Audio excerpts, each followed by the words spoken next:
ఆస్తుల స్వేదపత్రాన్ని రిలీజ్ చేసింది. అయితే కీలకమైనటువంటి అంశాలని ఇద్దరూ పరిగణించలేదు, లెక్కల్లో తేడాలున్నాయి అనేటువంటి భావన కూడా వినిపిస్తుంది. ఓవరాల్గా క్యాబినెట్ మీద అయితే ఫోకస్ పెట్టింది కాంగ్రెస్ ప్రభుత్వం. అలాగే ఐఏఎస్ ఐపీఎస్లకు సంబంధించి కీలకమైనటువంటి ఆదేశాలు, పోస్టింగుల్లో తన మార్కు చూపిస్తున్నారు రేవంత్ రెడ్డి. మరి బీఆర్ఎస్ దాన్ని కౌంటర్గా ఎలా ఎదుర్కోబోతోంది? మనతో పాటుగా ఉన్నారు స్టూడియోలో సీనియర్ జర్నలిస్ట్ నర్రా విజయ్ గారు. విజయ్ గారు, గుడ్ మార్నింగ్ అండి. ఇక మనతో పాటుగా జూమ్లో జాయిన్ అవుతున్నారు సంధ్యారెడ్డి గారు, కాంగ్రెస్ పార్టీ అధికార ప్రతినిధి, అలాగే కోటేశ్వరరావు గారు, పొలిటికల్ అనలిస్ట్. సో కోటేశ్వరరావు గారు, గుడ్ మార్నింగ్ అండి. సంజయ్ గారు, గుడ్ మార్నింగ్. సో కోటేశ్వరరావు గారు, ఫస్ట్ మీతో స్టార్ట్ చేస్తాము. అప్పుల శ్వేతపత్రం, ఆస్తుల స్వేదపత్రం, ఈ రెండిట్లో మీకు కనిపించినటువంటి కీలకమైన అంశాలు, లేకుంటే మర్చిపోయిన అంశాలు, లెక్కల్లో తేడాలు, ఇవన్నీ మీ అబ్జర్వేషన్లో ఏం తేలాయండి? ఇప్పుడు ఎవరి లెక్కలు వాళ్ళు చూపించారు, అంకెల్ తోటి ఎలా అయినా ఆడుకోవచ్చు. ఇది ఇవాళ కొత్తగా రేవంత్ రెడ్డి గారు లేకపోతే కేటీఆర్ కనుగొన్నటువంటి కొత్త క్రీడ కాదు. గతంలోనే అనేక మంది అంకెల్తో ఆడుకొని ఏ విధమైనటువంటి భాష ఎట్లా చెప్పుకోవాలో చెప్పారు. అందుకని ఇప్పుడు రాష్ట్ర ప్రభుత్వం, మన కేటీఆర్ వాదిస్తున్నది ఏమిటంటే కేవలం రాష్ట్ర ప్రభుత్వం చేసినటువంటి అప్పులను మాత్రమే అప్పులుగా పరిగణించాలి అని చెప్తున్నారు శ్వేతపత్రంలో. అది 3,17,000 కోట్లు అనేది. సరే, శ్వేతపత్రంలో ఆ సంఖ్య ఎక్కువగా ఉన్నది, ఈ సంవత్సరానికి కూడా కలుపుకొని అనేటువంటి ఒక అంశం. ఇప్పుడు కేంద్ర ప్రభుత్వం ఏం చేసింది అనేటువంటి విషయం కేటీఆర్ గారికి తెలీదా? తెలుసు. ఎట్లా ఏం చేసింది అంటే, ప్రభుత్వ రుణంతో పాటు ప్రభుత్వం హామీగా ఇచ్చినటువంటి రుణాలు, ఇతర రుణాలను కూడా FRBM యాక్ట్ పరిమితి ఏదైతే ఉన్నదో దానికి సంబంధించినటువంటి మొత్తంగా కలిపి లెక్క వేయాలి. ఆ లెక్క వేసినప్పుడు రాష్ట్ర ప్రభుత్వం తీసుకోగలిగినటువంటి రుణ పరిమితి అర్హతను కుదించింది. దాదాపు 52-53 కోట్ల రూపాయలు అప్పు తీసుకోవడానికి అవకాశం ఉంటే మీకు అంత అప్పు లేదు, గతంలోనే మీరు అదనంగా అప్పులు చేశారు కనుక అది 38,000 కోట్లకు ఎంతకో కుదిస్తూ కేంద్ర ప్రభుత్వము RBI ఆదేశాలు జారీ చేశాయి. ఆ వాస్తవాన్ని బయట పెట్టాలి కదా. కేటీఆర్కి నిజంగా చిత్తశుద్ధి ఉంటే ఆ వాస్తవాన్ని బయట పెట్టాలి. మరి అట్లా ఎందుకు కేంద్ర ప్రభుత్వం చేసింది? ఒకవేళ కేంద్ర ప్రభుత్వం ఆ విధంగా చేస్తే మరి కేంద్ర ప్రభుత్వం మీద చట్టపరమైనటువంటి చర్యలకి ఎందుకని బీఆర్ఎస్ ప్రభుత్వం దిగలేదనేటువంటి ప్రశ్న వస్తుంది. అందుకని అంకెలతోటి ఎట్లయినా ఆడుకోవచ్చు. ఇంకొకటి ప్రధానమైనటువంటి ఏంటంటే 50 లక్షల కోట్ల పైన మేము ఆస్తుల్ని సృష్టించామని చెప్పారు. పెట్టుబడి పెట్టిందంట, ఆస్తుల సృష్టి ఎంత అంటే ఒకరు 13 మొత్తం బడ్జెట్ పెట్టినా గానీ 50 లక్షల కోట్లు లేదు. ఏది 10 సంవత్సరాల బడ్జెట్ పెట్టినా గానీ మరి 50 లక్షల కోట్ల ఆస్తి ఎట్లా వస్తుంది? అదేమన్నా మంత్రదండమా లేకపోతే ఇంకోట? అందుకని ఇవన్నీ కూడా ఆస్తి అంటే ఏమిటి అనేటువంటి ప్రశ్న. ఎప్పుడు ఆస్తి, ఎప్పుడు సృష్టించినటువంటి ఆస్తి, దాని వాల్యూలు, ఇవన్నీ కూడా చూసినప్పుడు ఏంటంటే ఒక అంకెల గారడీ లేకపోతే జనానికి ఒక మైండ్ గేమ్ ఆడుతున్నటువంటి తప్ప మరొకటి కాదు. అందువలన బీఆర్ఎస్ పాలకులకి అంటే మాజీ పాలకులకి చిత్తశుద్ధి కనుక ఉండేట్లయితే ఇలాంటి అంకెల గారడీలతోటి జనాన్ని గతంలో మభ్యపెట్టారు, ఇప్పుడు మరొక రూపంలో మభ్యపెడుతున్నారు అనేది ఈ సందర్భంగా నేను చెప్పదలుచుకున్నాను. సో సంధ్యారెడ్డి గారు, బీఆర్ఎస్ ప్రభుత్వం గతంలో 6 లక్షల కోట్లకు పైగా అప్పులు చేసింది అనేది శ్వేతపత్రంలో కాంగ్రెస్ పార్టీ చెప్తోంది. బట్ కేటీఆర్ మాత్రం ఒక మాట క్లియర్గా చెప్తున్నారు, మేం చేసిన అప్పులు 3.17 లక్షల కోట్లు మాత్రమే అనేది కేటీఆర్ చెప్పిన మాట. ఎందుకని ఆల్మోస్ట్ ఒక డబుల్ ఎక్కువ చేసి మీరు చెప్పారు? ఇప్పుడు ఒకటమ్మా, డబల్ చేసి చెప్పడానికి అంటే ఇదేమన్నా సొంత వాళ్ళ పర్సనల్ గా చెప్తున్నారా? ఇప్పుడు అధికారులు ఇచ్చిన నివేదిక ప్రకారమే కదా రేవంత్ రెడ్డి గారు చెప్పారు, సీఎం గారు చెప్పారు. వాళ్ళకి ఆ మాత్రం కూడా లేకపోతే ఎట్లమ్మా? ఇప్పుడు గతంలో కూడా విద్యుత్ దాంట్లో ఎలాంటి బకాయిలు లేవు, విద్యుత్ లేదని చెప్పింది. మరి 85,000 కోట్లు ఎక్కడి నుంచి వచ్చినాయమ్మా మరి బకాయిలు? మరి అవి ఎందుకు చూపించలేదమ్మా? వాళ్ళు కూడా ఒకటి చెప్పాలి కదా, దీంట్లో మేము ఇంత అప్పు చేసాం దీని గురించి అని క్లియర్ గా చేసాము. రేవంత్ రెడ్డి గారు లేకపోతే మంత్రులు కూర్చొని అప్పటిదప్పుడు ఏదో శ్వేతపత్రం తయారు చేసి రిలీజ్ చేయలేదు కదమ్మా. ఇదంతా ఒక డేటా నుంచే సేకరించే కదా మీ ముందు పెట్టారు. అబద్ధాలు ఇప్పుడు మీకు అర్థమైంది కదా. వాస్తవానికి ప్రభుత్వంలో ఉన్నప్పుడు ఎలాంటి అబద్ధాలు ఆడారో ఇప్పుడు ప్రతిపక్షంలో కూర్చున్న తర్వాత అబద్ధాలే. ఇట్లా మాటల గారతోని జనాలను మభ్యపెట్టుకుంటూ ముందుకెళ్తున్నారు తప్ప ఇది సరైన పద్ధతి కాదమ్మా. ఏంటంటే ఒకవేళ చేస్తే మేము చేసాము దీనికోసం మేము చేసాము, మేము కూడా వాడుకోలేదు అనేది ప్రజలకి జవాబుదారీగా ఉండాలి తప్ప మీరు ఇష్టానుసారంగా మేము ఇంతనే చేసినా మేము అంత చేయలేదంటే మీకు గతంలో 5 లక్షల కోట్లంటే ఇప్పుడు 6 లక్షల చిల్లర దాటింది అంటే అది మనం ఇది ఒక్కటే అర్థం చేసుకోలేదు తెలంగాణ ప్రజలు. ఇలా శ్వేతపత్రం ఒక్కటే విడుదల చేసి సంక్షేమ పథకాలను పక్కన పడేస్తున్నాం అనేది లేదు. శ్వేతపత్రం విడుదల చేస్తుంటాం, ఎవరు చేయాల్సిన పనులు వాళ్ళు చేస్తున్నారు. మీరు ఒక్కటే సంక్షేమ పథకాలను ఎప్పుడు కూడా కాంగ్రెస్ పార్టీ మర్చిపోదు, ప్రజలకు ఇచ్చిన హామీలు నెరవేరుస్తుంది. వాళ్ళేదో ఇలా బీఆర్ఎస్ పార్టీ చెప్పింది అంటే బీఆర్ఎస్ పార్టీ చెప్పింది అనేది అది కరెక్ట్ గా ఎక్కడి నుంచి. అందుకే నిన్న కలెక్టర్ల సమావేశం కూడా అందుకే ఇలా సీఎం రేవంత్ రెడ్డి గారు వేరే పనులు ఉన్నా కూడా వాయిదా వేసి ఇమీడియట్ గా అందరినీ కలెక్టర్ సమావేశం ఏర్పాటు చేశారు. ఎందుకంటే ఇదంతా డేటా అంతా కలెక్టర్ దగ్గర ఉంటది కాబట్టి వాళ్ళు ఇచ్చింది. అంటే ఇలా మీ అమాయంలో చేసిన కలెక్టర్లు తప్పు చేశారా లేకపోతే మీ కింద అధికారులు తప్పు చేసి తెలంగాణ ప్రజలు అర్థం చేసుకుంటారు. మరి మనం అనమే అదాల్సి వస్తుంది. అంటే మేమేదో ఊరికే అంటే ఇప్పుడు ఏమైనా ఎలక్షన్లు ఉన్నాయమ్మా? ఎలక్షన్ లేవు కదా, మేమేదో ఊరికే గారడి చేయడానికి అధికారంలోకి వచ్చినాము మేము. ఎందుకంటే ఇప్పుడు తెలంగాణ ప్రజలుగా తెలంగాణ మన యావత్ ప్రపంచం చూస్తుంది. ఈ రోజు ఒక అధికారంలోకి వచ్చిన తర్వాత మన పాలన ఎలా ఉంటుంది అన్న దృక్పథంతో ముందుకెళ్తున్నప్పుడు అబద్ధాలు ఆడాల్సిన అవసరం ఎవరికి లేదు. ఇక్కడ చేసింది ఒప్పుకోవాలి, మేము దేనికి చేసినాం అనేది చెప్పాలి. మీరు ఇంతకు ముందు ఏ రకంగా ఉన్నారో మళ్ళీ కూడా అదే రకంగా ప్రతిపక్షంలో కూర్చొని కూడా అదే మాట్లాడుతున్నారంటే తెలంగాణ ప్రజలు మళ్ళీ కలగాల్సి వాత పెడతారు. మేము ఒక్కటైతే చెప్తాం, సంక్షేమ పథకాల విషయంలోనే కానీ దేని విషయంలోనే కానీ మేము ఎట్లా దాన్ని ఏ రకంగా ఇంప్లిమెంట్ చేయాలనే విషయంలో కూడా చాలా చిత్తచిత్తోని ప్రతి మంత్రి కూడా సమీక్ష సమావేశాలు దగ్గరుండి చేస్తా ఉన్నారు. ఓ దిక్కు సమీక్ష సమావేశాలు జరుపుతూ ఈ గతంలో చేసిన తప్పులు ఎట్లుందో ఆ తప్పులు మేము కూడా చేయకూడదు. నిజంగా మేము ఒకవేళ సంక్షేమ పథకాలు ఏదో పెద్ద 3 అంతస్తుల బిల్డింగ్ ఉన్ననుకో లేకపోతే కోట్లు ఉన్ననుకో ఆ సంక్షేమ పథకాలు పోతే దానివల్ల వృధా అయిపోతుంది. ఎందుకంటే మేము గతంలో చూసాము ఇంద్రమ్మ ఇండ్లు ఒక జిల్లా చూసాం. ఇంద్రమ్మ ఇండ్లు డబుల్ బెడ్రూమ్ ఇండ్లు ఒక 200-170 శాంక్షన్ అయితే మొత్తం బీఆర్ఎస్ నాయకులకు సంబంధించి బీఆర్ఎస్ నాయకులు ఒక్కొక్కరికి 2-3 ఇండ్లు ఉండి ఇన్కమ్ ట్యాక్స్ కట్టేటోళ్ళకి పోయినాయి. అంటే అవి ఎట్లా డైవర్ట్ అవుతున్నాయేమో అది మనం ఆలోచించాలి. అందుకనే అలాంటివి డైవర్ట్ కాకూడదు. నిజంగా నిరుపేదలకు నిజంగా బలహీనమైన వర్గాల వరకు ఆ సంక్షేమ పథకాలు అందాలంటే ఈ లెక్కలు అనేది కంపల్సరీ మనకు బయటికి రావాలి. మేము ఏదో రాగానే మేము వాళ్ళ మీద మేము పెత్తనం చెలాయిస్తున్నామని కాదు, వాళ్ళు చేసిన తప్పేంది, వాళ్ళు ఎందుకు చేసిరు, ఆ తప్పు మేము కూడా చేయకూడదు అనేది కలెక్టర్లకు కానీ కింద గవర్నమెంట్ ఎంప్లాయీస్ కానీ వాళ్ళందరూ కానీ సిబ్బంది కూడా మేము చెప్పాల్సిన బాధ్యత మా మీద కాంగ్రెస్ పార్టీ మీద ఉంది కాబట్టి మేము చేస్తున్నాం. ఎవరు తప్పు చేసిండ్రు అని మేము చెప్పట్లేదు. తప్ప ఒప్ప ఎంత చేసిండ్రు, నిజంగా మేము ఇచ్చిన హామీలు ఎంత ఉన్నాయి, మరి దాన్ని ఏ రకంగా మేము ఇంప్లిమెంటేషన్ చేసుకోవాలి. వాళ్ళు చెప్పిందేమో ఫస్ట్ 5 లక్షల కోట్లు ఏదో చూపించారు, ఇలా 3 లక్షలు అంటారు. ఆడ చూస్తే అంచనాలకు దగ్గర దాదాపు 7 లక్షల కోట్లకు దగ్గరలో మీరు చేసిన అప్పులు చూపిస్తున్నారు. మరి ఇవన్నీ ప్రజలకు తెలియద్దమ్మా? తెలవాలంటే మరి ఇప్పుడు మీరేమంటున్నారు, ప్రతిపక్షాలు ఏమంటున్నారు, ఈ అప్పులను చూపించేసి సంక్షేమ పథకాలు ఆపేస్తారేమో, వీళ్ళు ఇచ్చిన గ్యారంటీలను అమలు చేయరేమంట. అది ఇప్పుడు ఉండదమ్మా. మీరు ఒక్కటి గుర్తు పెట్టుకోండి, ఇచ్చిన హామీలు తప్పకుండా నెరవేరుస్తాము. మీకు ఒక్కటి చెప్పదలుచుకున్నాము, మేము ఈ రోజు బలహీన వర్గాల కోసం పనిచేయడానికి వచ్చినాం తప్ప వీళ్ళు చేసిన దాచిపెట్టి వీళ్ళు చేసిన కుమ్మక్క కావడానికి లేదు. రేవంత్ రెడ్డి గారు ఆయన ఒక బలహీన వర్గాల నుంచే వచ్చిండు కాబట్టి వాళ్ళ సంక్షేమ పథకాలు ఏంది, వాళ్ళ గురించి ఏంది, వాళ్ళ స్థితిగతులు ఏంది తప్పకుండా ఆయనకు 100% ఆయనకు బాగా క్లారిటీగా తెలుసు.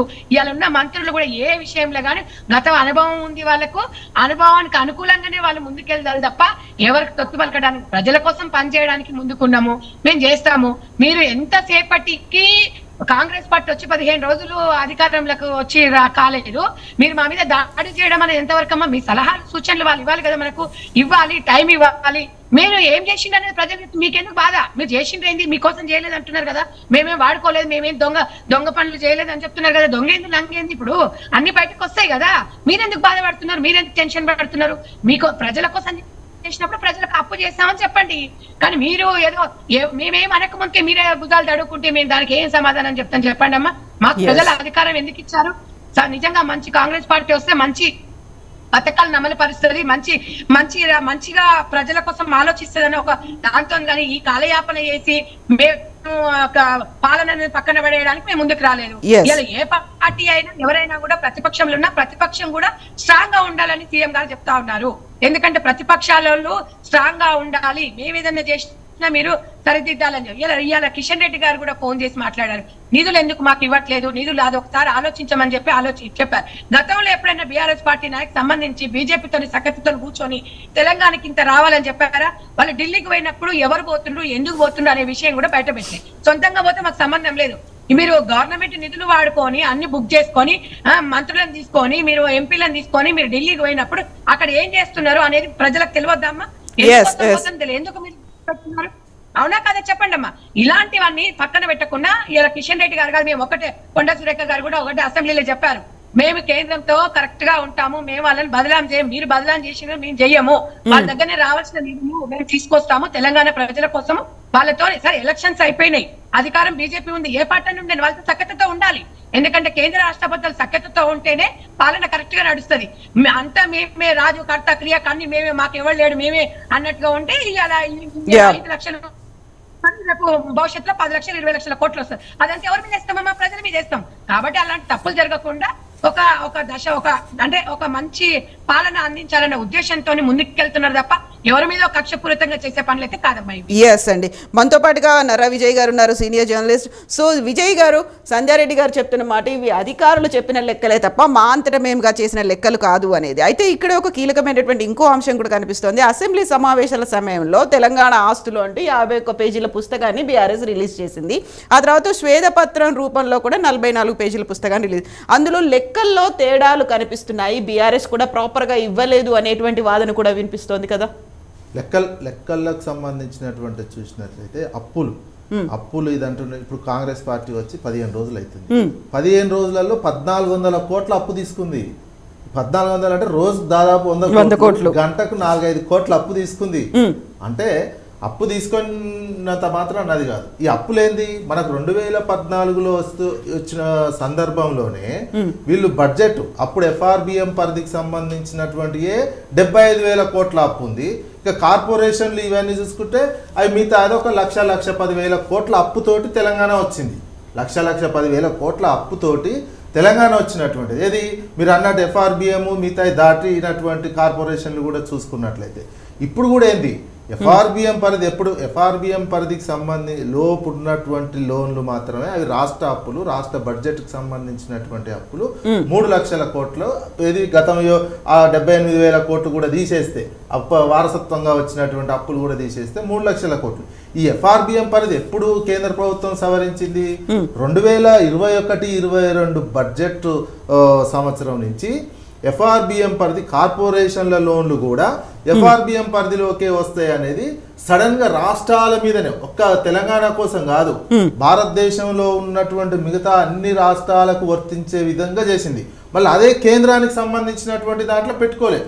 కేంద్ర ప్రభుత్వం బడ్జెట్ లోన్స్ ఎన్ని అయినా తెచ్చుకోవచ్చు, కార్పొరేషన్ లోన్లు ఎన్ని అయినా తెచ్చుకోవచ్చు. అది కార్పొరేషన్ల లోన్లు FRBM పరిధిలోకి రాకుండా వాళ్ళు ఉద్దేశపూర్వకంగా కేంద్ర ప్రభుత్వం రాష్ట్రాలను అణిచివేయడానికి, రాష్ట్రాలలో ఒక పెత్తనం చేయడం కోసం కేంద్ర ప్రభుత్వం ఇప్పుడు దీనికి ఒక కర్ణాటక కూడా ఇంతకంటే ఎక్కువ అప్పు ఉంది. కర్ణాటక రాజస్థాన్ ఇంతకంటే ఎక్కువ అప్పు ఉన్నది.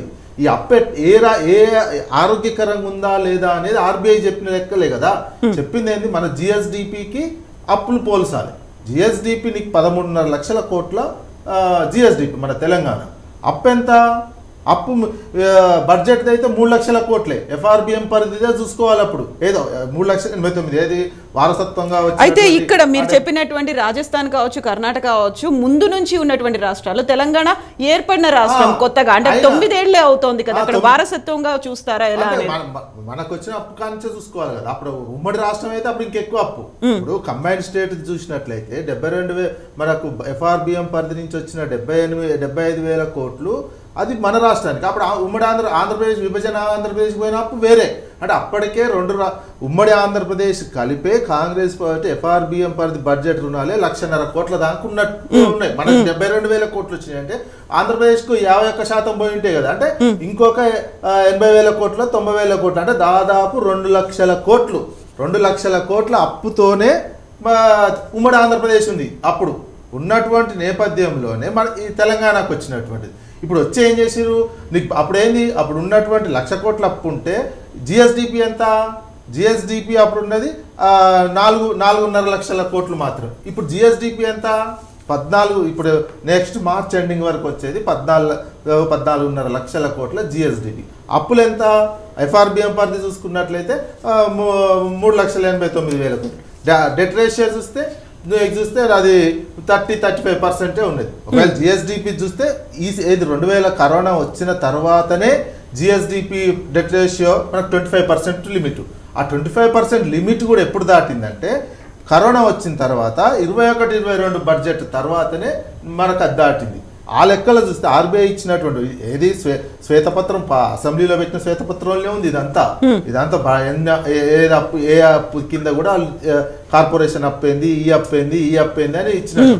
కార్పొరేషన్ అప్పైంది అంటే హైపోతికేషన్ అటువంటి అప్పు. ఏ కార్పొరేషన్లు తీసుకుంటే ఇప్పుడు మనం కార్ లోన్ తీసుకుంటాము, కార్ లోన్ తీసుకున్నటువంటి మనం కట్టకపోతే కార్ ఎత్తుకోబోతారు. ఇప్పుడు ఒకవేళ Yadadri Bhadradri power plant corporation ద్వారా తీసుకున్నారు. వాళ్ళు యాదాద్రి పవర్ ప్లాంట్ భద్రాద్రి వాళ్ళు కనుక కార్పొరేషన్ లోన్లు చెల్లించకపోతే దాన్ని సీజ్ చేసి వాళ్ళ ఆధ్వర్యంలో తీసుకుంటారు. అది రాష్ట్ర ప్రభుత్వ అప్పు కింద రాదు. ఇవన్నీ ఎట్లా చేసినా నువ్వు చేసిన అప్పు ఒకవేళ అట్లా చూసినా వాల్యూ ఎంత వచ్చింది? ఆ వాల్యూ నీకు మన చుట్టూ ఉన్న రాష్ట్రాల బార్డర్లే చూసుకోండి. దాటగానే మన పక్క రాష్ట్రంలో ఉన్నటువంటి భూముల వాల్యూ ఎట్లుంది, మన దగ్గర ఉన్న భూముల వాల్యూ ఎట్లుంది. అదొక వాల్యూ అంటే భూముల రేట్లు పెరిగినంత మాత్రాన అనేదని కాదు, వాల్యూ తెలంగాణ వాల్యూ ఏ రకంగా పెరిగింది అనేది. మరి కర్ణాటకలో ఎందుకు అంత వాల్యూ పెరగలే, మన దగ్గర ఎందుకు అంత వాల్యూ పెరిగింది? అప్పుడు ఎంత ఉండే? అప్పుడు 5 లక్షలు ఉన్నటువంటి ల్యాండ్ వాల్యూ 50,000 ఎకరం కూడా దొరికినటువంటి ల్యాండ్ వాల్యూ ఇప్పుడు ఎందుకు అంత ల్యాండ్ వాల్యూ పెరిగింది? మనకున్నటువంటి పవర్ సప్లై కావచ్చు, ఉన్నటువంటి న్యాచురల్ రిసోర్సెస్ అందుబాటులో వాటర్ కావచ్చు, పారిశ్రామికంగా వచ్చినటువంటి పెట్టుబడులు కావచ్చు, ఈ రకమైనటువంటి దాంతో వాల్యూ పెరిగింది. ఈ వాల్యుయేషన్ ఇప్పుడు ఏం చేయాలి ప్రభుత్వము? కొత్తగా వచ్చిన ప్రభుత్వం ఏం చేసిందంటే లిటరల్గా మన తెలంగాణ వాల్యూని తగ్గించే విధంగా వీళ్ళ యాటిట్యూడ్ ఉంది. ఎట్లా యాటిట్యూడ్? ఒక గవర్నర్ ప్రసంగంలోనే ఒక అసెంబ్లీలోనే ఈ రాష్ట్రం దివాలా తీసిపోయిందని అనౌన్స్ చేసింది. ఒక రాష్ట్ర ప్రభుత్వం తనకు తాను నేను దివాలా తీసినా అని చెప్పుకుంటే నువ్వు రేపు ఇప్పుడు 15 రోజులకే 1,400 కోట్ల అప్పు తెచ్చుకున్నావు. అప్పు తెచ్చుకున్నప్పుడు ఏంది? బాండ్లు పెడితే నీ బాండ్లకు వాల్యూ ఉంది అక్కడ ఆర్బీఐ దగ్గర. నెక్స్ట్ ఫైనాన్షియల్ ఇయర్కి నువ్వు కనుక ఆర్బీఐ దగ్గరికి లోన్కి పోతే ఎట్లా పోవాల్సి వస్తుంది. లోన్ పోయినప్పుడు నీ తెలంగాణ వాల్యూ తగ్గిపోయింది. నీ అంతలో నువ్వే అసెంబ్లీలో అది రికార్డ్ అవుతుంది కదా. అవన్నీ ప్రామాణికంగా తీసుకుంటుంది ఆర్బీఐ కానీ బయట సంస్థలు కానీ. నీ బాండ్ వాల్యూ నీవు ఇచ్చే తెలంగాణ ప్రభుత్వం ఆర్థిక బాండ్ల వాల్యూ తగ్గిపోయి నీ తెలంగాణ విలువ రోజంత పడిపోయే విధంగా వీళ్ళు చేసినటువంటిది అత్యంత ఘోరమైనటువంటి చర్య. ఏ రాష్ట్ర ప్రభుత్వం కూడా తనకు తాను నేను దివాలా పదం వాడిరండి. అది అసెంబ్లీలో ఆ పదం వాడిరాళ్ళు. గవర్నర్ చేత ఆ పదం అనిపించారు.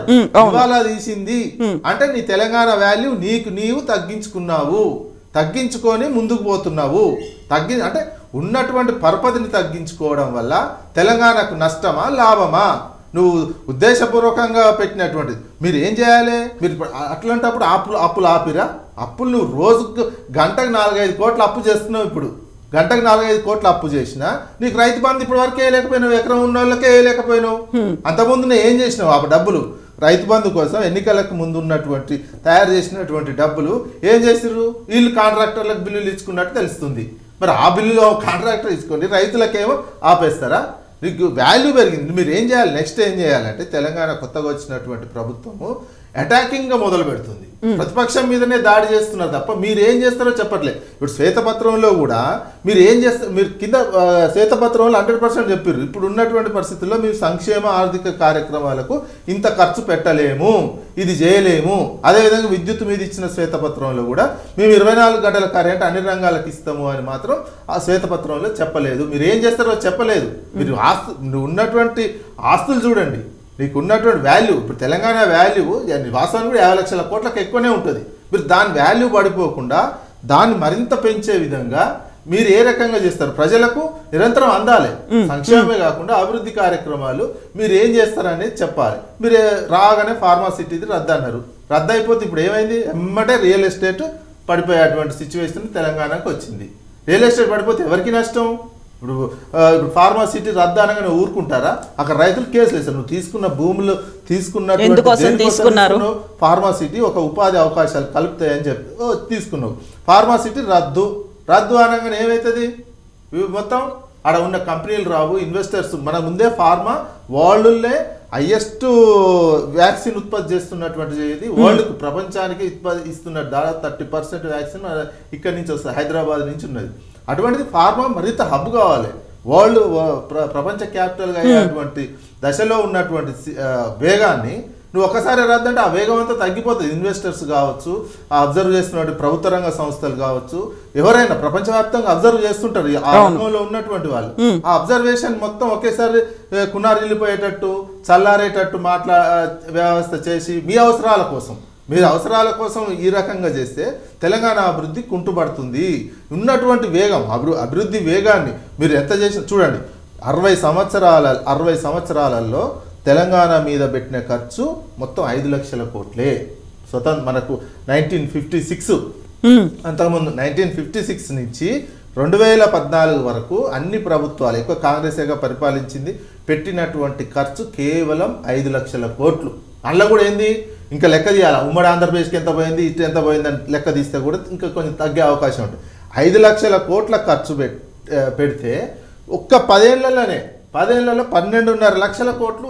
10 ఏళ్ళు కూడా కాదు, 6.5 సంవత్సరాలు అనేది కేటీఆర్ కరోనాని వదిలేసి ఆదాయం కోసం తీసుకున్నాడు. ఎందుకంటే మిగతా సంవత్సరాలలో రాష్ట్ర ప్రభుత్వాలకు ఆదాయం, ఎందుకంటే మొత్తం కరోనా వచ్చి చెడిపోయినటువంటి 6 నెలలు అధికారులు లేనటువంటి సిచ్యువేషను, అదేంటంటే రాష్ట్ర ప్రభుత్వానికి రావాల్సినటువంటి ఆదాయ వనరులు తగ్గిపోయినటువంటివి. 6.5 లిటరల్గా ఆదాయం వచ్చే విధంగా నిజంగా పరిపాలన చేసినటువంటిది 6.5 సంవత్సరాలు. మిగతా ఏంటంటే కరోనా రావడం, ఆదాయాలు పడిపోవడం, అప్పుడు వృద్ధి రేటు దేశ పడిపోయినటువంటి నేపథ్యంలో అది ఆ రకంగా చెప్పుకోవాల్సినటువంటి అవసరం ఉంటుంది.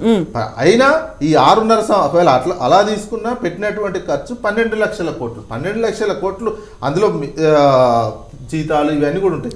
అంత ఖర్చు పెట్టి వాల్యుయేషన్ ఎంత అయింది? దాదాపు 50 లక్షల కోట్లకు ఎక్కువ అయి ఉంటుంది దాన్ని ఇన్వెస్ట్మెంట్ చేసినటువంటి దానికి. ప్లస్ జిఎస్డిపి కూడా చూడండి, గ్రాస్ స్టేట్ డొమెస్టిక్ ప్రొడక్షన్ కూడా నీకు 5 లక్షల కోట్లు, 5 లక్షల లోపు ఉన్నటువంటి జిఎస్డిపి 14.5 లక్షలకు అయింది. అప్పు చూసినట్లయితే అప్పుడే బడ్జెట్ అప్పుడు 1,00,000 కోట్లకు పైనే ఉంటుంది. ఓన్లీ అది కార్పొరేషన్లది కూడా కలుపుకొని, ఇప్పుడు కార్పొరేషన్లది కూడా కలుపుకొని వీళ్ళు చెప్తున్నటువంటిది 6 లక్షల కోట్లు ఉన్నాయి. ఇవన్నీ ముందే ఎలక్షన్ల ముందే చెప్పారు కదా, 5 లక్షల కోట్లు 5 లక్షల కోట్లు అప్పు ఉంది. అప్పులో ప్రతి రాష్ట్రం అప్పులే ఉన్నది, అప్పులు లేకుండా ఉండదు. ఇప్పుడు మన పర్సనల్గా అంబానీకి అప్పు లేదా? వ్యక్తిగతంగా వ్యక్తిగతంగా మనకు అప్పులు ఉండవా? ఎవరికి అప్పు లేని రాష్ట్రం ఉండదు. దేశం 152 లక్షల కోట్ల అప్పు చేసింది. మళ్ళీ అందులో బడ్జెట్ లేనిది, కార్పొరేషన్ లేనిది, ఇవన్నీ జిఎస్డిపిలో రేషియోనే ప్రామాణికం. ఆర్బీఐ చెప్పినటువంటి లెక్క కానీ, నీతి ఆయోగ్ కానీ, ఫైనాన్స్ కమిషన్ కానీ చెప్తున్నటువంటిది మన జిఎస్డిపిలో ఈ అప్పుల శాతం ఎంత ఉన్నది.